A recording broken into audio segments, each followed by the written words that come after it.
Hello everyone, एक बार फिर से स्वागत है आप सभी लोगों का आपके अपने चैनल जीएस बाय शुभा में। कैसे हैं आप सभी लोग? मैं आशा करती हूँ आप सभी लोग बहुत ही अच्छे होंगे, एकदम स्वस्थ होंगे। तो चलिए गाइज, अब अपनी आज की केमिस्ट्री की क्लास पर आते हैं। सो गाइज, सबसे पहले मैं आपको बता दूँ, 2 दिन से केमिस्ट्री की क्लास नहीं हो पा रही थी। तो वो क्यों नहीं हो पा रही थी? क्योंकि मेरी तबीयत ठीक नहीं थी। बट अब से कोशिश करूँगी कि एक भी दिन आपकी क्लास मिस ना हो, कंटिन्यू आपकी केमिस्ट्री की क्लास चलती रहे। ठीक है। तो मैंने जो पॉलिटी वाली क्लास हुई थी उसमें भी बता दिया था कि पॉलिटी की क्लास भी 2 दिन से क्यों नहीं हो पा रही थी, और केमिस्ट्री वाली में भी बता रही हूँ क्योंकि कुछ बच्चे पॉलिटी पढ़ते हैं, कुछ बच्चे केमिस्ट्री पढ़ते हैं। ऐसा तो नहीं है ना सारे दोनों क्लासेस लेते होंगे। ठीक है। और एक और बात आपको बतानी है कि मैं सोच रही हूँ कि जो ल्यूसेंट में जो टॉपिक वाइज वन लाइनर आते हैं, जो क्वेश्चंस आते हैं हर सब्जेक्ट के, उसको भी स्टार्ट कर दूँ, क्योंकि इसमें तो बिल्कुल बेसिक से पढ़ाया जा रहा है।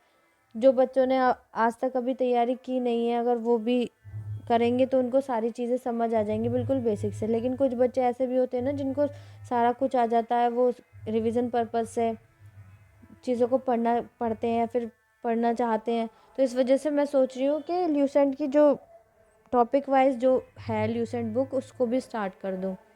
तो आपका जैसा भी रिव्यू होगा, आप जो भी आपको सही लगे आप प्लीज़ कमेंट में बताइएगा। ठीक है। तो फिर मैं उसी हिसाब से स्टार्ट कर दूँगी।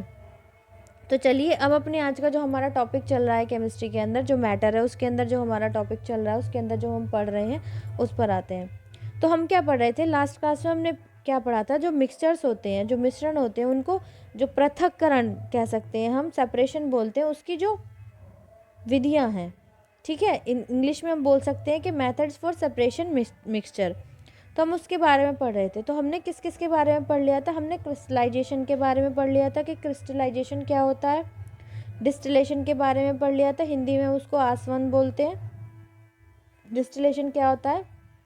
देन हमने क्रोमेटोग्राफी के बारे में पढ़ा था। फिर हमने एवापोरेशन के बारे में पढ़ा था, वाष्पीकरण के बारे में पढ़ा था कि वाष्पीकरण क्या होता है, एवापोरेशन क्या होता है। तो आज हम क्या पढ़ने वाले हैं? चलिए अब अपना वो पढ़ेंगे, शुरू करते हैं। तो ये सब हमने पढ़ लिया था। ठीक है। ये भी हमने कर लिया था, क्रिस्टलाइजेशन भी हमने कर लिया था, डिस्टिलेशन भी हमने कर लिया था, क्रोमेटोग्राफी भी हमने कर लिया था, और एवापोरेशन भी हमने कर लिया था अपनी लास्ट क्लास में। अब हम क्या पढ़ेंगे? अब हम पढ़ेंगे सब्लिमेशन में के बारे में। किसके बारे में? सब्लिमेशन के बारे में, जिसको हम हिंदी में ऊर्ध्वपातन बोलते हैं। ठीक है। क्या बोलते हैं? ऊर्ध्वपातन।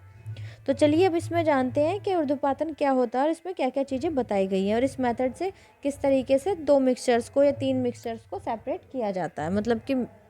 ठीक है। चलिए, इसमें बताया गया है it is the process of separation of solutes which convert directly from solid to gas. अब इसमें क्या है? इसमें बताया गया है कि उसमें ऐसे विलयनों का पृथक्करण होता है जो ठोस से सीधे गैस में परिवर्तन या फिर परिवर्तित हो जाते हैं। तो कुछ ऐसे क्या होते हैं, ऐसे सब्सटेंस होते हैं जो डायरेक्ट हम उनको जलाएंगे। ठीक है। जलाएंगे या फिर तो वो लिक्विड फॉर्म में चेंज ना होकर, जलाएंगे या फिर गर्म करेंगे टेम्परेचर पर, तो वो लिक्विड फॉर्म में ना बदल कर डायरेक्ट गैसेस फॉर्म में कन्वर्ट हो जाते हैं। तो इसमें ऐसे विलियंस का हम पृथक्करण होता है या फिर हम करते हैं, जो हम सब्लिमेशन बोलते हैं, उसमें जो ठोस से सीधे गैस में, मतलब solid to directly gaseous form में क्या हो जाते हैं? कन्वर्ट हो जाते हैं, परिवर्तित हो जाते हैं। ठीक है। तो आपको सब्लिमेशन के बारे में पता चल गया होगा। चलिए नेक्स्ट आगे जानते हैं सब्लिमेशन के अंदर ही। तो इसमें आगे बताया गया है the pure solids are obtained by rapid cooling of the solute gas form. अब आगे कहा गया है कि जो गैस में परिवर्तन विलय हैं को शीघ्र शीतलित पर शुद्ध ठोस पदार्थ प्राप्त कर लिया जाता है। अब इसमें कहा गया है कि जो जब हम गैस में परिवर्तन करते हैं किसी भी सॉलिड का, किसी भी ठोस का, तो जो विलय होता है उसको शीघ्र शीतलित पर शुद्ध ठोस पदार्थ प्राप्त कर लिया जाता है। तो उससे क्या है? शुद्ध ठोस पदार्थ जो होता है वो प्राप्त कर लिया जाता है। जैसे अब आगे पढ़ेंगे, जैसे में क्या है, एग्जाम्पल क्या है, जैसे कि separation of camphor, dry ice जिसको हम कपूर भी बोलते हैं हिंदी में, आयोडीन, नेफ्थलीन एक्सेट्रा।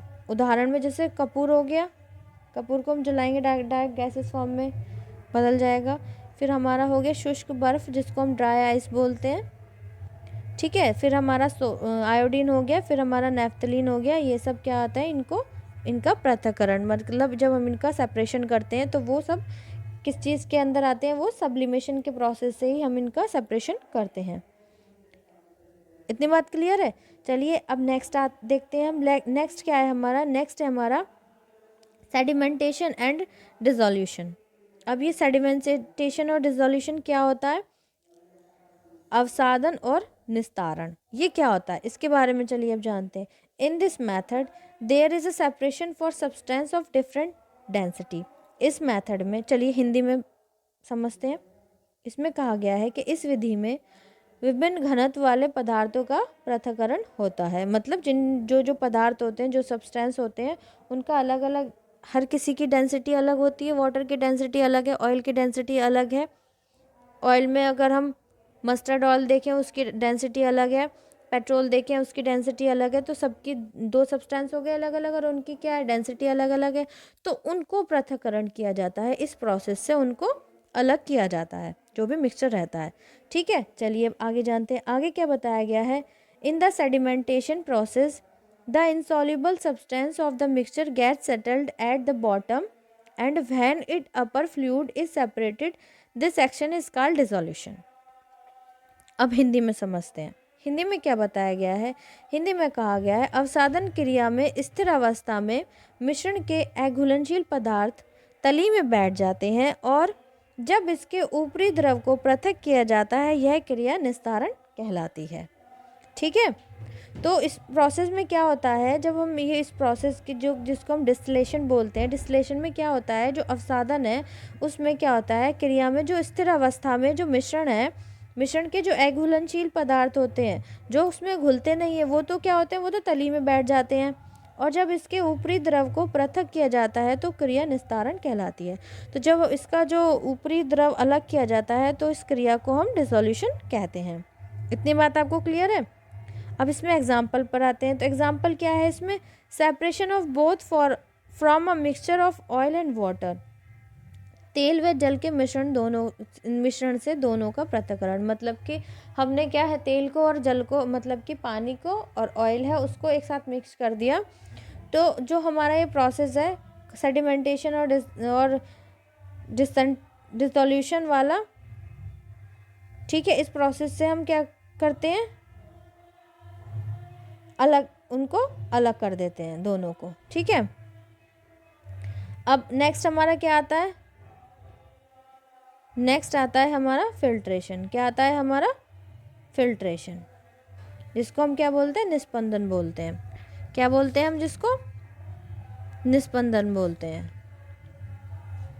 तो इसमें क्या बताया गया है, इसमें कहा गया है when the dissolution of insoluble solid bye simple mixture is done through a filter, या फिर सीव बोल देते हैं या फिर छलनी बोल दो, इज कॉल्ड फिल्ट्रेशन। अब फिल्ट्रेशन का प्रोसेस क्या होता है, इसमें क्या करते हैं हम, जब सरल मिश्रण से अघुलनशील ठोस पदार्थों का पृथक्करण छन्नी के माध्यम से किया जाता है, यह निस्पंदन कहलाता है। मतलब कि इम्प्योरिटीज़ हैं जो छन्नी में, जिनको छन्नी के द्वारा अलग किया जाता है, इस प्रोसेस को हम क्या बोलते हैं, फिल्ट्रेशन बोलते हैं।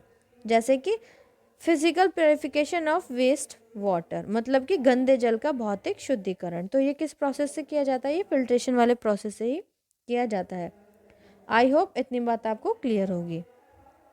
चलिए नेक्स्ट क्या आता है हमारा, नेक्स्ट आता है हमारा सेंट्रीफ्यूग, या फिर सेंट्रीफ्यूगेशन भी बोल सकते हैं, जिसको हम क्या बोलते हैं, अपकेंद्रण। मतलब कि केंद्र से बाहर की तरफ, सेंट्रल से बाहर, मतलब जैसे ये क्या है, ये केंद्र है, इससे बाहर की तरफ अपकेंद्रण। ठीक है, चलिए अब इसमें पढ़ते हैं, इसमें क्या होता है। In this method the liquid mixture is rotated at a rapid speed in which the centrifugal force effective mobilize the higher density material from the center of the periphery of the vessels. चलिए हिंदी में समझते हैं। हिंदी में कहा गया है, हिंदी में बताया गया है, इस विधि में द्रव मिश्रण को तीव्र गति से घुमाया जाता है, जिसमें अपकेंद्रीय बल प्रभावी होकर अधिक घनत्व वाले पदार्थ को केंद्र से बाहर की ओर और पात्र की परिधि पर एकत्र कर लेता है। जैसे हम क्या करते हैं, दूध से क्रीम बनाते हैं। तो हम क्या करेंगे, उस दूध को जब हम क्या करेंगे, जो दूध बिलोने वाली जो रई होती है उससे चलाते हैं, तो जब वो बहुत स्पीडली वो मूव करता है तो वो क्या कर रहता है, जो क्या है, जो नीचे दूध है वो जिसकी डेंसिटी ज़्यादा है तो वो तो नीचे ही रह जाएगा, और जो क्रीम बनी है तो उसकी डेंसिटी दूध के कंपैरिजन में लाइट है, तो वो क्या है, फिर वो मशीन उसको सेंटर के से बाहर की तरफ उसको फेंक देती है। तो वो ऊपर हम देखते हैं ना, बहुत बार जब हम मक्खन निकालते हैं, दही से मक्खन निकालते हैं, तो जो मक्खन है वो ऊपर आ जाता है, और जो दूध चलाने वाली जो मशीन है वो उसको कहाँ, सेंटर की तरफ फेंकने लगती है। तो ये होता है सेंट्रीफ्यूगेशन, जिसको क्या बोलते हैं हम, अपकेंद्रण बोलते हैं। अब इसमें एग्जाम्पल क्या है, एग्जाम्पल है removing cream from milk, blood test etcetera, दूध से क्रीम निकालना, रक्त परीक्षण आदि। अब जैसे हम ब्लड टेस्ट करवाते हैं तो बहुत से बच्चों ने देखा होगा, बहुत से ने नहीं देखा होगा। कभी अगर आप लैब में जाएं जहाँ ब्लड टेस्ट होता होगा तो वहाँ देखिएगा मशीन होती है, तो मशीन में ब्लड इतनी बड़ी बड़ी ट्यूब्स होती हैं, उनके अंदर ब्लड को रखा जाता है, ब्लड को डालते हैं जब ब्लड टेस्ट होता है, और जो वो इस तरीके से मशीन रहती है, वो गोल ऐसे मशीन रहती है, तो उस मशीन पे इस तरीके से बॉटल्स को रख दिया जाता है, चिट लगा देते हैं जिसकी नाम की जो बॉटल होती है, और फिर बहुत फास्टली वो मूव करती है, बहुत तेज़ से वो घूमती है। तो हमारे ब्लड में बहुत सारी चीज़ें मिलती हैं, जब ब्लड हम टॉपिक पढ़ेंगे बायो के अंदर तो उसमें जानेंगे ब्लड के अंदर क्या क्या चीज़ें होती हैं। तो वो चीज़ जो लाइट रहती है, जो वो तो ऊपर चली जाती है, जिसकी डेंसिटी ज़्यादा आ जाती है ब्लड के अंदर वो नीचे रह जाती है। तो इस तरीके से फिर हमारा ब्लड टेस्ट, मतलब जो प्रोसेस होता है सारा उस तरीके से होता है। ठीक है, तो आई होप आपको ये सब चीज़ें अच्छे से समझ आ गई होंगी, सारा आपको पता चल गया होगा। तो जो मैटर है हमारा, ये जो मैटर टॉपिक है आज ये कंप्लीट होता है बिल्कुल पूरी तरीके से। अब हमारा जो नेक्स्ट टॉपिक रहने वाला है, अगला जो हमारा टॉपिक रहने वाला, जो नेक्स्ट टॉपिक हमारा रहेगा वो कौन सा रहेगा, वो रहेगा एटम और मॉलिक्यूल्स का। ठीक है, किसका रहेगा, एटम और मॉलिक्यूल्स का। उसको भी हम कंप्लीट डिटेल में इसी तरीके से पढ़ेंगे। किसी भी बच्चे की कोई क्वेरी हो या जिसको जिस भी हिसाब से पढ़ना हो तो प्लीज़ आप कमेंट में ज़रूर बता दीजिएगा। ठीक है, सो गाइज आज की क्लास आपको कैसी लगी है प्लीज़ कमेंट में ज़रूर बताइएगा। अच्छी लगी है तो क्लास को लाइक भी कीजिएगा और बच्चों तक भी शेयर कीजिएगा, ताकि और बच्चे भी इस चैनल से जुड़ सके और कंप्लीट डिटेल में जीएस पढ़ सकें। अगर आप इस चैनल पर पहली बार आए हैं, पहली बार विजिट किया है, तो प्लीज़ चैनल को सब्सक्राइब कीजिएगा और बेल आइकन को भी हिट कीजिएगा, ताकि जब मैं वीडियो अपलोड करूं तो आप तक नोटिफिकेशन आ जाए और आप इजीली अपनी पढ़ाई को कंटिन्यू कर सकें। ठीक है गाइस, सो आज के लिए इतना ही रखते हैं, मिलते हैं अब नेक्स्ट क्लास में नए टॉपिक के साथ। तब तक के लिए थैंक यू वेरी मच।